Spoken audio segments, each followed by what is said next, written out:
Welcome to Last First Date Radio, featuring interviews with experts in dating, relating, and mating in midlife. And now, here's your host, Sandy Weiner. This is episode number 428 with Gary Salyer, feeling safe to love during COVID-19 and beyond. Hi, everybody. I'm Sandy Weiner, and welcome back to Last First Date Radio, where we believe that a woman of value naturally attracts the respect and rewards she deserves in life and love. And speaking of women of value, I hope you've checked out my new book. It's available now on Amazon and Kindle and paperback, and it's called Becoming a Woman of Value: How to Thrive in Life and Love. And it's filled with 30 tips and exercises to help you step more fully into your value. It's divided into 3 sections: show up, stand up, and speak up. And every week I bring you a tip from the book. This week's tip is practice saying no. It is so hard for so many of us to say no. We say yes when we mean no. And so if you really are meaning yes and you're saying no, my challenge to you is to take a breath, take a pause before answering anybody and saying yes or no, and really checking in with yourself and seeing, like, what do I really want to say here? Do I want to say yes? Do I want to say no? Because it's a lot harder to take back your yes than it is to take a breath and pause before saying yes or no. And before I bring Gary on, I just wanted to let anybody know who's not yet a member of my Facebook group. It's called Your Last First Date, and it is a really wonderful place of support for women over 40 who want a place of positive support. This is not a place where you can just rant and talk about how awful everything is, because that doesn't really get you where you want to be, which is your last first date.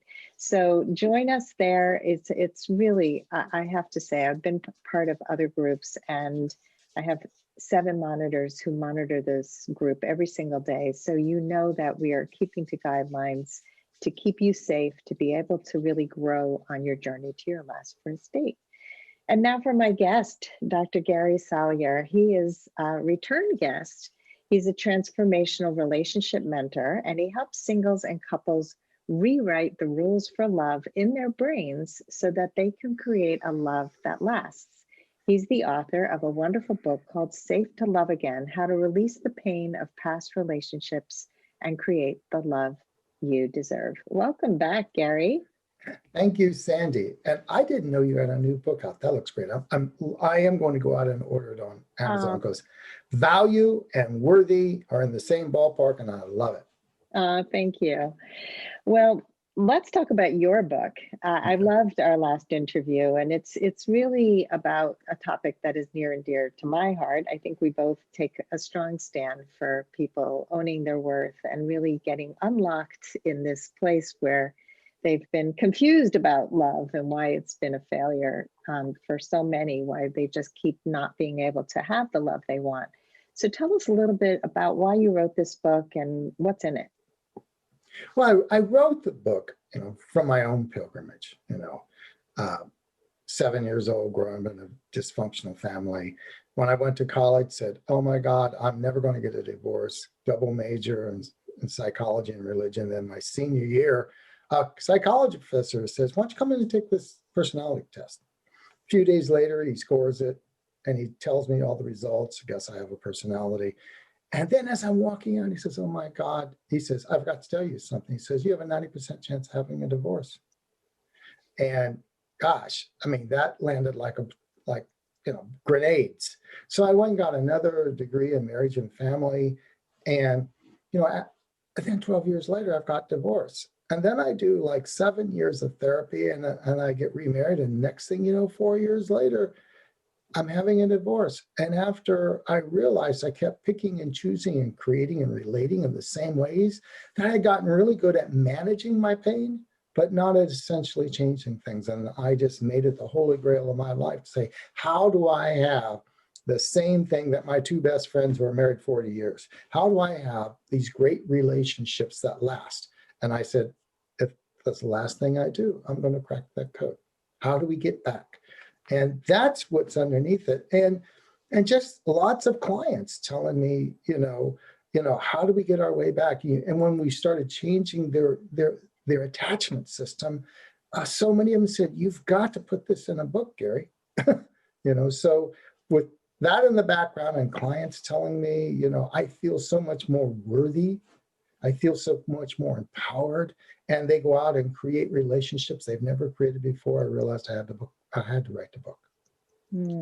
I love the whole empowerment and worth and just, your realization that you could actually change the blueprint that you grew up with.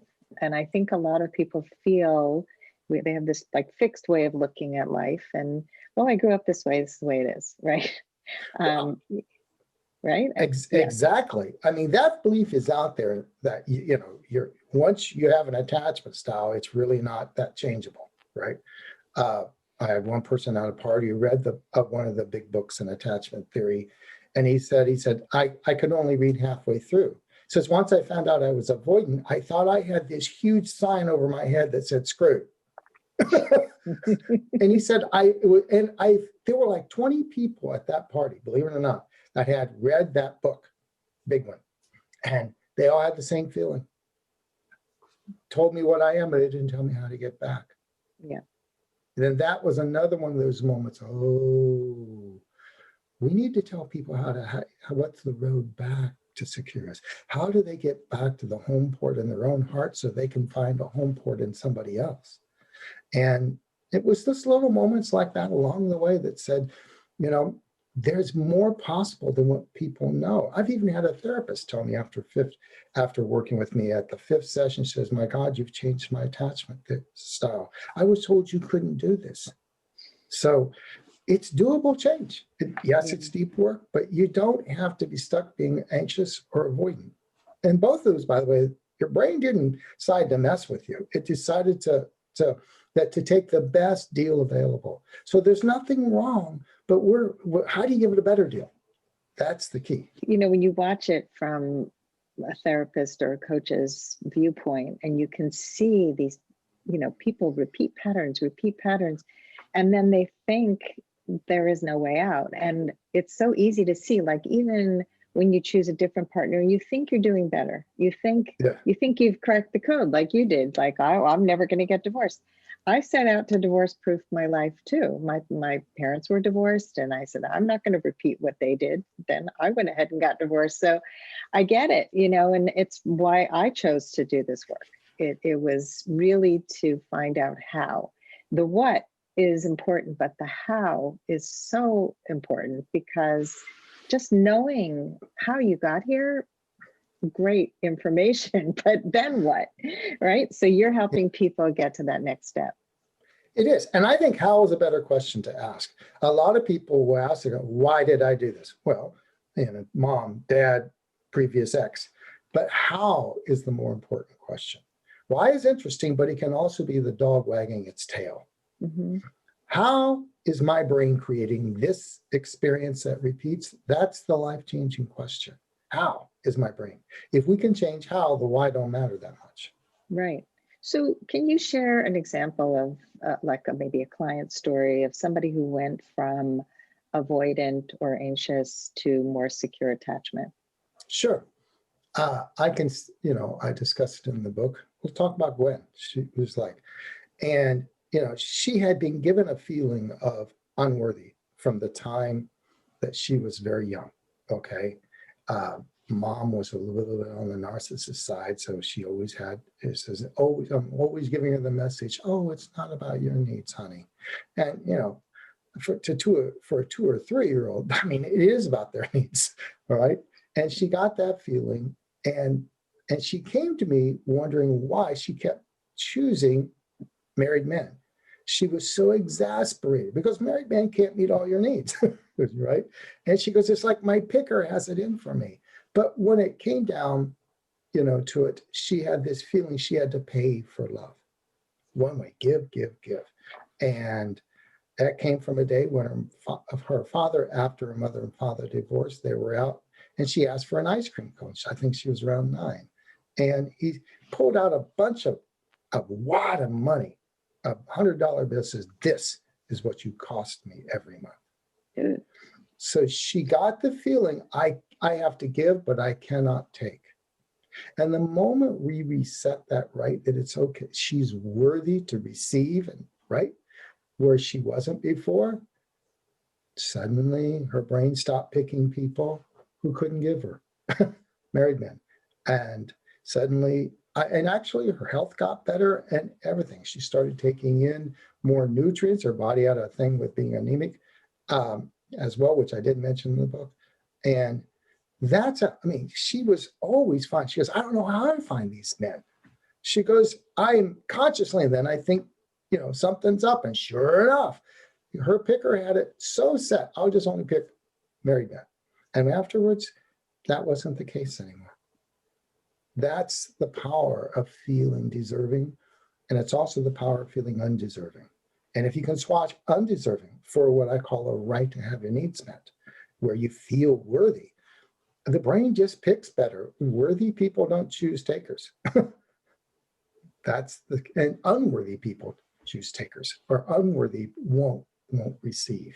So it's the feeling, and this, what I talk about, a right, and the feeling gives you a right to give and receive, and to take fully in. That's a wonderful story. And it is so difficult for people to ask. I see it all the time. I think that when your programming is, when I ask, I don't receive, so it's not safe to ask. And knowing, first of all, that we often ask the wrong people. Yeah. And we also often ask in the wrong way. And so it's learning both, I think, to recognize the people who would be willing and happy to give you. In fact, if you tell them, I would love this from you, they are so happy you've given them the option to give, like it's a gift to give, and I think that a lot of people don't realize that they're taking away something by never asking. Yes. And receiving is just as much as important as asking. Being able to take in. A lot of times people give.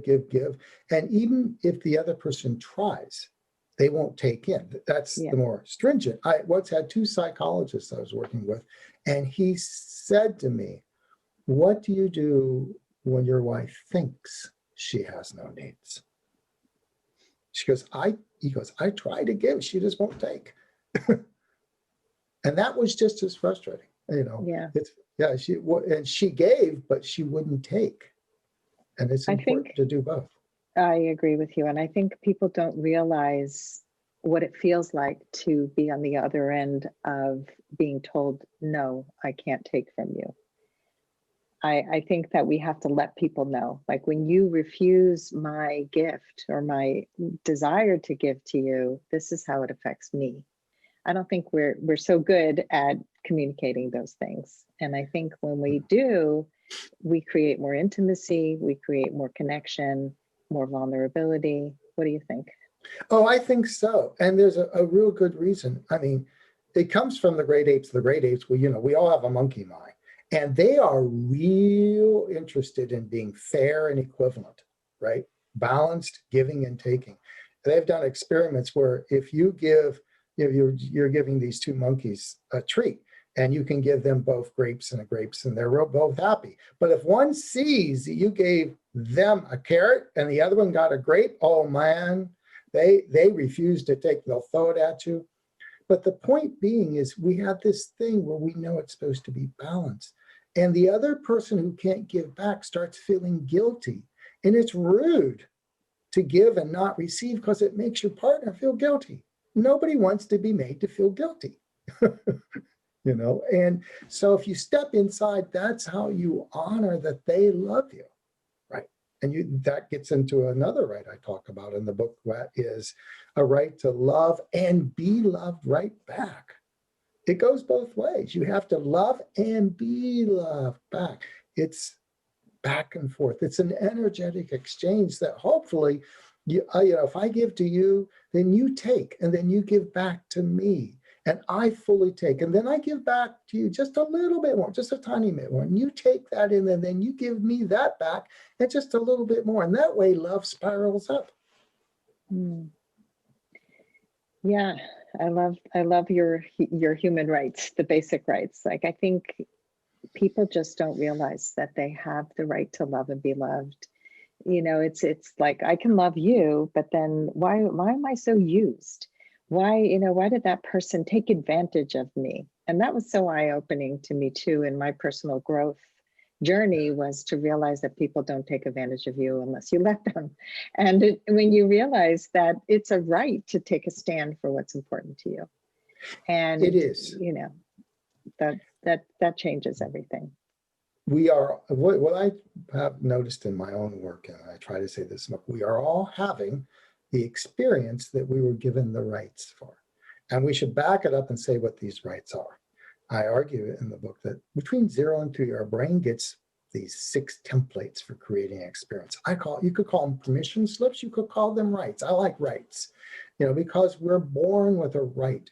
So the first one is a right to exist, that it's good being here on earth, and we can be in our bodies fully, and that we can be connected head and body, and the world is a comfy oyster. You feel comfortable. Like Einstein used to say, the most important decision you will ever make is whether the universe is hostile or friendly. Well, I hate saying it, but that was kind of determined in the first 2 months about whether you were welcomed with joy or not. But you have to have a right to exist so you can fully connect with all of you, so you can fully connect with somebody else. Then a right to have your needs met, where you feel, welcomed, not only welcomed, but worthy and nourished. Where you reach out, it's okay to ask, and to pair up with someone who tracks your needs and wants to give them to you, right? Then there's what I call a right to separate and belong. When the toddler gets up and running, they want to go out and do me. They want to go out and play with their toys, but they want to make sure that mom and dad are looking over them. If you've ever seen a child play and you leave the room and they get all upset, they want to know they still belong. So, and it's the right to have a we, the right to be able to go out and explore your world as an adult, and then come back to the home port of somebody's heart, the right to be properly partnered. That feeling is cherished and protected.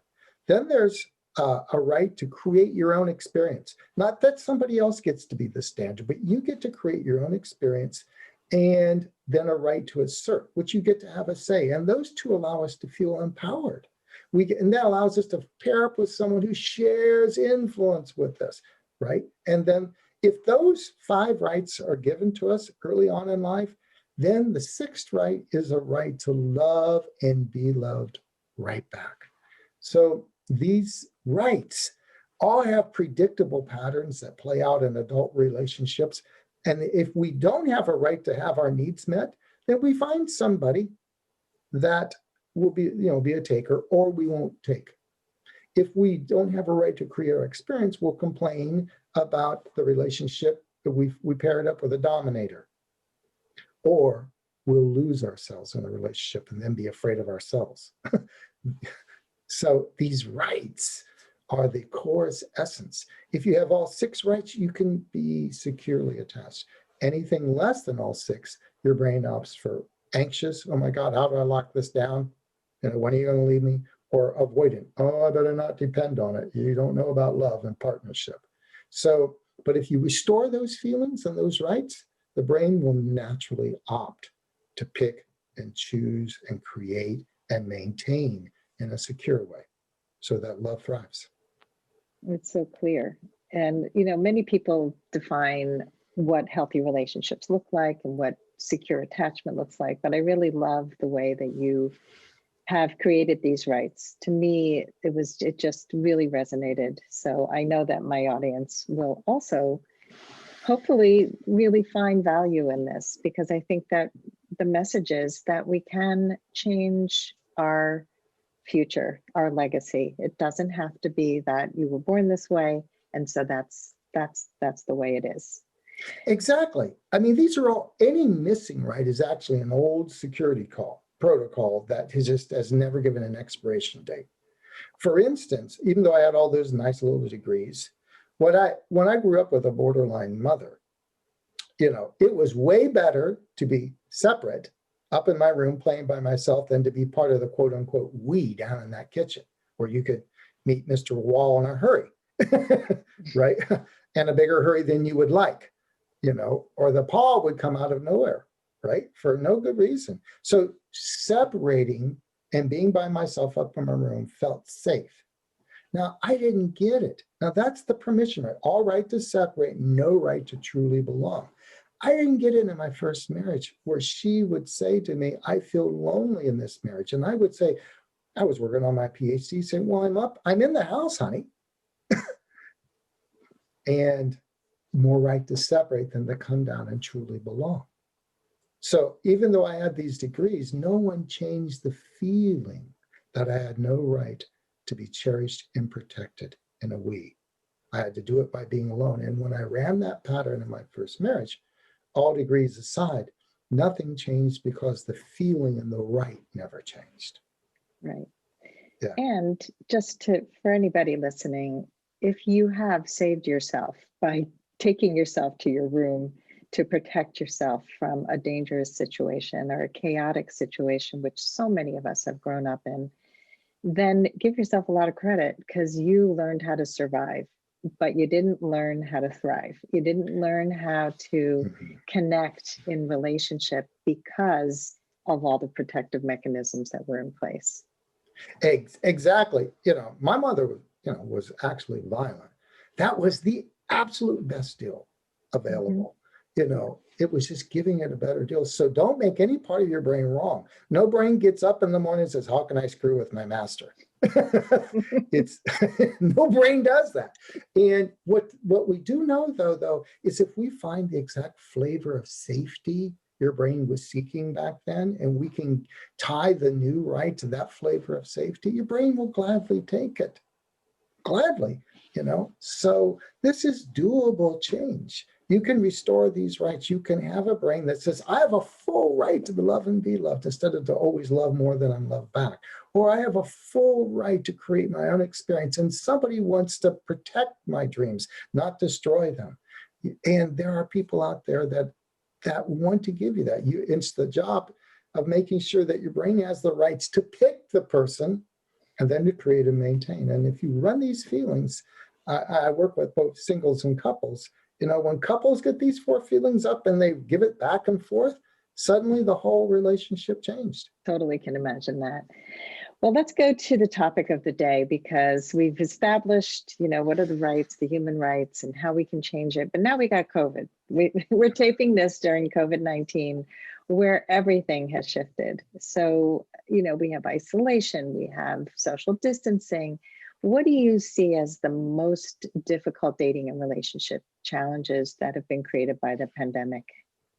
Well, the one I thought about was when my son called me today. Gavin Newsom, governor of California, said, you're all, let's lock down. And my son calls me and says, how's it feel to be grounded, Dad? And I said, well, it's been a while since I've been grounded, And I thought for 2 hours, and I thought, this virus is going to play havoc with the right to separate and belong. We're meant to, it's like breathing. We expand and we go out and we get to be a me, and we get to come in to the home port. We go out and connect, but we have a right to belong and separate. For singles, all of a sudden, there's no right to belong. It splits it right down the path. All right to separate, to be sheltering in place, but nobody there. And the big common complaint is, oh my God, how do I even date? Can I find somebody? Do I need to put all my dreams for love on a shelf, right? The opposite is exactly the truth. For couples, you don't want to be together all the time. Too much of a good thing is too much of a good thing. The heart and soul of a good relationship is the right to separate, have me time, go out, explore your dreams, and come back, like breathing. Now, all of a sudden, you're under each other's feet 24 hours. You're sheltering in place. You're working. And now your home is now your work. And now you've got the homeschool. No wonder couples feel so overloaded in the divorce rate is up. And the problem was, if they were managing their issues with distractions, now they can't be distracted anymore. And so what I see is this beautiful right to separate and belong, to feel cherished and protected. You're going to have to look a long ways in this society during COVID to find cherished and protected. Think about it. When people don't wear a mask, What are they complaining about? Oh my God, I don't feel cherished and protected. That's the deal. And so I think the biggest thing this is affecting is it's and that right is at the heart of the ability to be paired up, to really feel connected. And it's messing with our connection big time. I totally see that. And I'm actually out there dating. And so one of the things that I have found is in the beginning, I didn't meet anybody in person. It was all Zoom dates, phone calls, which to me were helpful. In the dating sphere, like to meet somebody in person, I had some questions. How are you social distancing? How are you observing, any of the COVID restrictions? Or do you care about that? Is that important to you? Are you out doing things that could put you in danger, which could put me in danger? And then also to be clear about my boundaries around COVID. I'm not going to hug you. I'm not going to hold your hand. I'm not going to kiss you. Like, seriously be clear, because again, the right to be safe and cherished is important. And so putting it out there, I have found has been really helpful. Some people are not compliant, and that's fine. Those are people you don't want to meet. So do you have any other tips for people who are actually getting out there and meeting? Because in the beginning, it was like total quarantine. Then it started to open. It's closing back up. We're kind of like all over the place. But everybody's got different ways of looking at it. So I'm wondering if you have any other ideas about how to actually get together. And because there are people who are hooking up and, having Yes. physical relationships. Yes. Well, you're hinting at something the way you're talking about the way you're dating. There's two things I say essentially to singles. The right to separate and belong in a couple is the right to have a we, not just two me's, but a we. Show me a couple without a we, and I'll show you a war. There has to be a we. Now, all successful couples have what Stan Tatkin calls a couple bubble. Now, for singles at this time, yes, there's a lot of danger. You have to create what I call a preliminary couple bubble. It's not the couple bubble that comes from commitment, but it's a commitment to like Glinda the Good Witch, to wave your wand and to say, we're going to create a space so that it is totally safe physiologically for each other. You have to be, so you get to know each other, hear the patterns, get to know enough to see what they're saying. You can trust them. This is all about trust. And then the both of you say, okay, we're going to quarantine for 2 weeks, or, and he may say, in order to make you feel safe, I will give up my poker game on Thursday nights, or agree not to go out to the gym. And she may say, well, I'm not going to do bridge or whatever she's doing, right? All right. And they both create a clean space they can explore. I had one of my clients who did that, and they went out for about 7 dates, and they were able to hold hands, they were able to kiss. But after about 7 or 8 dates, she realized, for really good reasons, that it wasn't quite right. So it doesn't mean it's the same couple bubble as a couple, but you have to be able. And this is a good thing, because what it's really doing is, the gift behind this is, I say in the book that in addition to these 4 feelings you want to be tracking and these rights, you want to be able to see what are the signs of the we? Are they able of creating a we? And you're going to get it right off the bat. What sort of partnership are they able to create that feels safe? So I think that's one of the gifts. And then the other one is, we got used to swiping left, swipe left, swipe left, and, relationships were a dime a dozen. But now you've got to get to know each other. Can I trust them? And I've said for years, stop swiping left and start swiping down. Get to know somebody. Go deep. And now people are actually valuing and doing more Skype and Zoom dates. And I think the other thing is, there are people out there that want relationships. But you're going to have to choose to get to know more individuals versus just scanning the world for, wonder what's better out there. And that's not good for love. I think this is a real invitation to allow people to show up and to get to know each other. I couldn't agree more. I teach a whole course on dating during the pandemic. So I definitely saw a need for this, and I've taught it 4 times already, and I'm going to launch it again. But it's a lot of what I teach is about how to create a more intimate connection faster by asking the right questions, by being curious and going deeper sooner. It's amazing to me how many couples never discuss really important things for a year, and then they're shocked by the answer. It's like, just have the courage to just ask the questions, find out, are we on the same page? Do we have the same values? What were you like as a child? I mean, so many things that we can learn. So let's talk about that. There are people who are going, so you're basically saying quality over quantity. Stop Exactly. talking to 6,000 people or swiping a million people left, right. So we're doing more Zoom dates, more FaceTime, Skype, whatever dates. How can they make the best of these dates?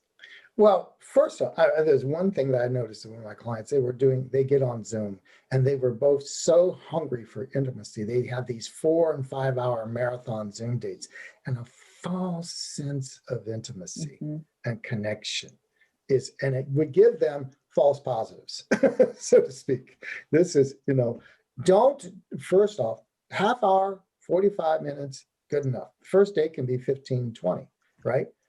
And so it's about, spread it out 3 or 4 times a week, get to know each other, a half hour at a time, find out what their day is like. And if you're out there, especially if you're a guy listening, you want to get interested in her day. How is her day like? Get a feel. And I do mean feel. Ask her, how do you feel? And when she asks you back, don't say, well, I feel that, it was a good day. You say, no, I felt a little, frustrated today. Give them a feeling word, no feel that's, And I'm so glad you said that, because most people, that's how they answer. How did you feel? I thought that he was wrong. No, that's not a feeling. Exactly. That's an observation. It's a judgment. It's a lot of other things.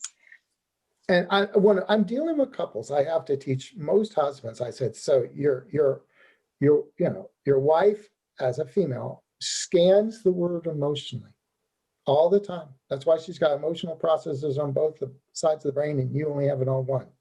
That means her radar for life is set to scan for emotions.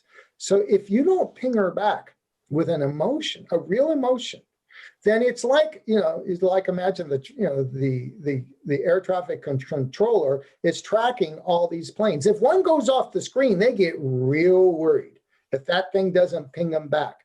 And when you don't ping back your mate, emotionally, they have no idea where you're at. It's less like the air traffic controller saying, where did Delta 478 go? And now they're worried, who's going to be landing on runway 16? And with all these feelings during COVID, there's so many big feelings out there. There are going to be feelings. It's an emotional echo chamber, so to speak. And what I tell couples is you've got to make every feeling absolutely safe, and it's okay, whatever the feeling is. And that's the first rule. So if you're dating, then make sure that you're connecting emotionally with each other, because everybody is carrying a baggage of all sorts of extra emotions, and it's natural. Why shouldn't we feel that? So connect emotionally, and then you get a much better flavor. And if you're a couple and you're in this, then only one person can freak out at a time. But get in touch emotionally. And then you'll find out what's the flavor of human being you're with, because it's all feelings anyway. I mean, that's what I said in my book. 4 feelings determine these permission slips. Welcomed with joy, worthy and nourished, cherished and protected, and empowered with choice. So if you're on these dates, these Zoom dates, you can still track those 4 feelings. How welcomed do you feel? How worthy? Are they asking about your day? Cherished, like we talked before, and empowered. If you feel those, and you can give those, you're pretty good. But if they get on and they always want to have the screen black on Zoom or something, or it's all dark so you can't see them, how welcome do you feel? Right.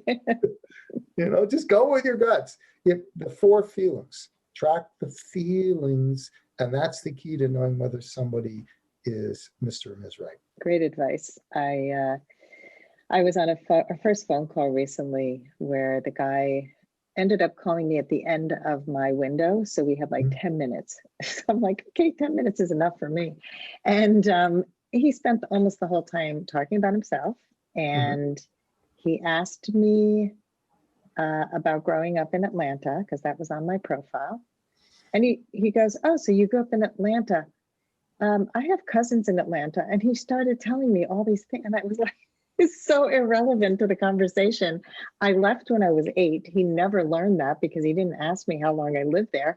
And, I don't know your cousins. I don't care about your cousins. I don't know you. Why would I want to know about your cousins? The conversation was so disconnected. And we often do that. How did you feel inside? Oh, I felt like, I felt disconnected. I felt just totally isolated.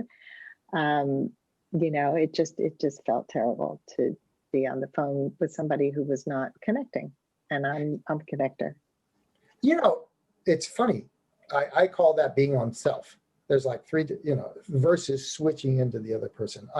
When people on self, you'll hear them say, oh yeah, you can say, man, I had this really cool, I ran the Boston Marathon. Oh yeah, Boston, I had clam chowder there. They turn it, they only understand on their map. This is not somebody you want to pair with. You want somebody that can, what I call, switch into you. Get a hit of you, pure and unadulterated. Get out of self, switch into you, and then they can come into this place that's in between self and switch. I call it shift. It's where they can shift backwards and forwards between self, and all this is what they're feeling, and that's a lot different. And so you're looking for switchers. Definitely looking for switchers, and they're not so easy to find. So many people just haven't done any internal work and are just very stuck. And I wish, for all of them to listen to this episode. Let's talk about the dating scene after the pandemic, because we're going through this. We don't know when it's going to end, but what do you think it's going to look like, at the new normal, so to speak? The new normal. I don't think everything's going to reset, and and I think there'll be some ways there will be losses.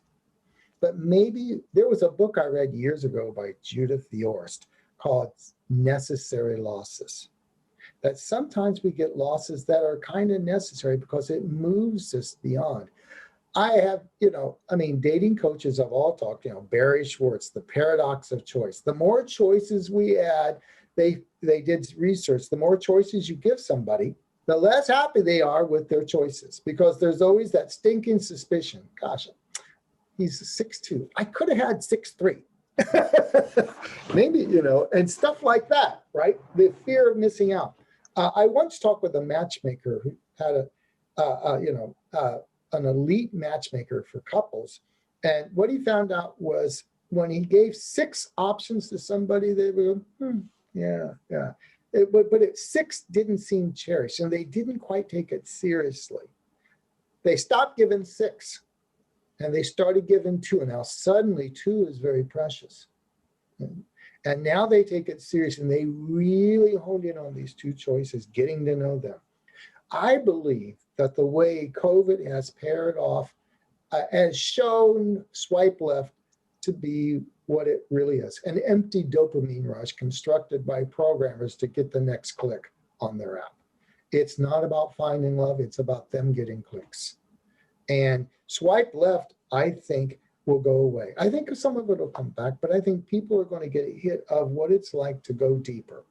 That the point is getting to know some people. Better to get to know 2 or 3 people than to keep swiping left endlessly. And if you're a man out there, you really need to hear that, because there's always that visual dopamine that's even more for a man. Oh my God, there might be somebody cuter out there or something, right? But real love is about finding an essence to that person that you can't find elsewhere.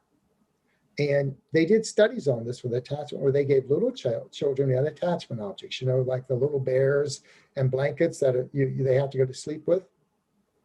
And what they found is that children that didn't, they would bring him in and they have this big box that had a clever little guy scientist back there, and they say, could we replicate Mr. Binky? And the ones that were like, no, not that attached to Mr. Binky, oh yeah, give me another one of those, right? But the ones that were super attached, I can't find Mr. Bear anywhere else. So the gateway, if you're looking for a really loving, long-term, lasting, committed relationship, is to get to know each other enough. And when people find an essence to that other person that they can't find elsewhere, that's when swipe left goes away. Because you could find somebody the same height, the same income, whatever it is, does Pilates. But if there's an essence, it's just the way, they smile at you, or the way they hum when they're, when they're happy, that you can't find elsewhere, that's the gateway. And I'm thinking that as we stop swiping left so much, we're going to be able to hear the heartbeats of each other's.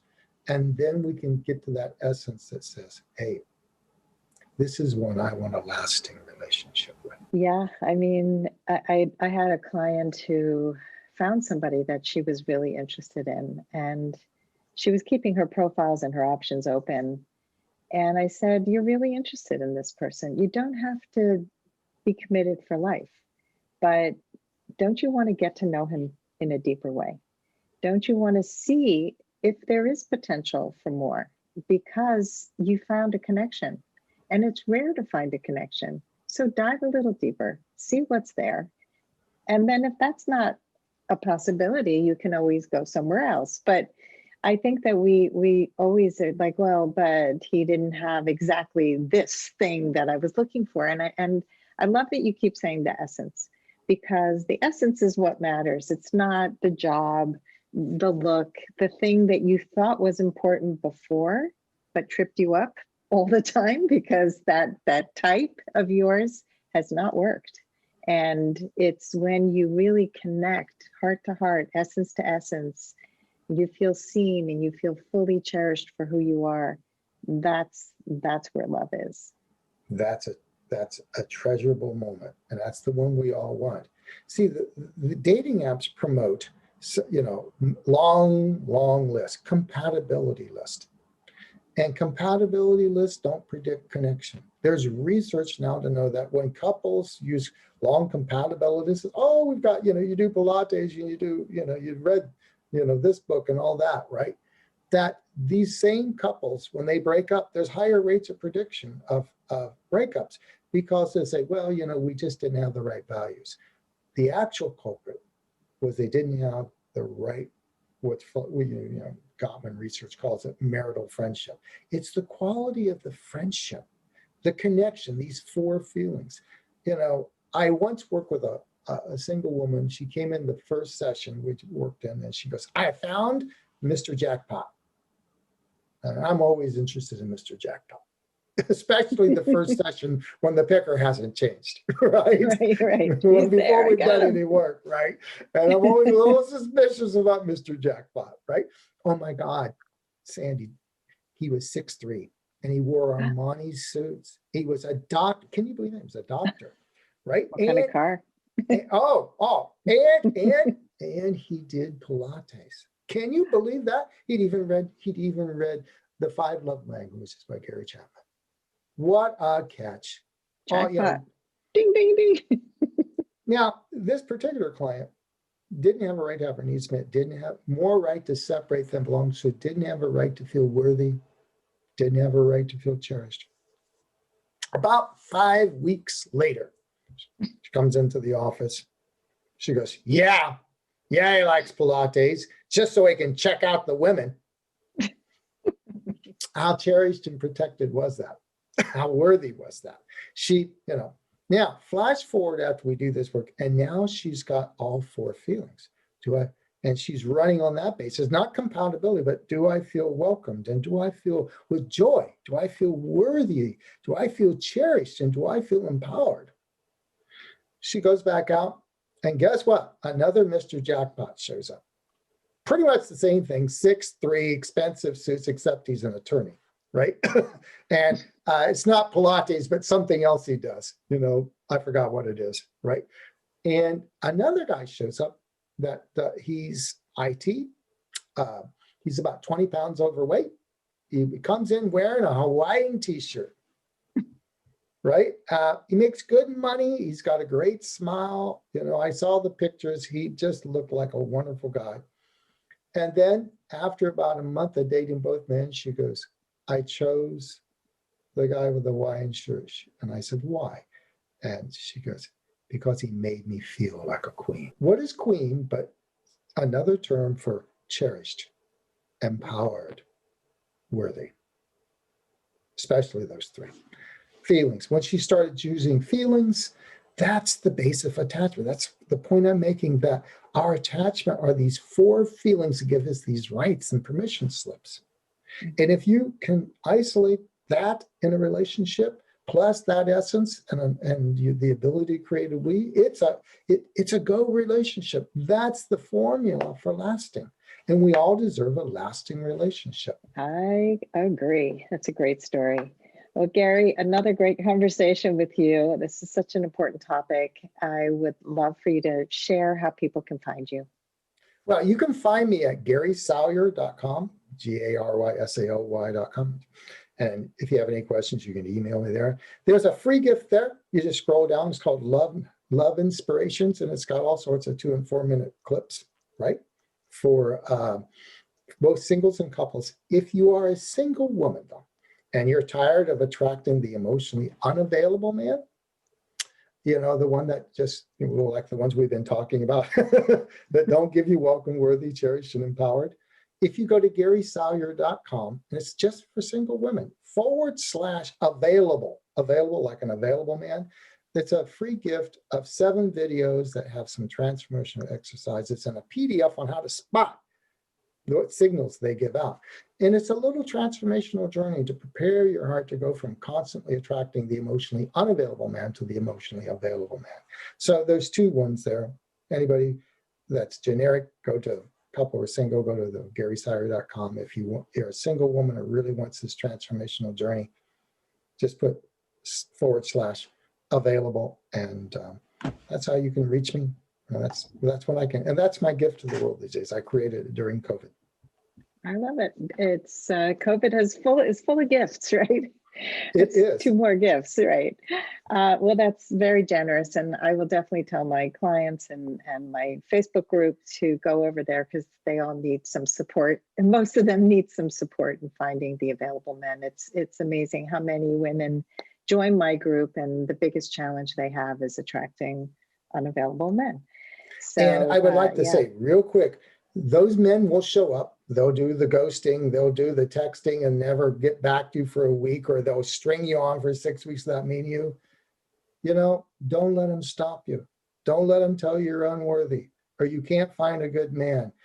They're going to show up. Just let them go and put your focus on the emotional available man. He'll show up. We're out here. Yeah. Don't waste the energy on the wrong ones. Energy is priceless.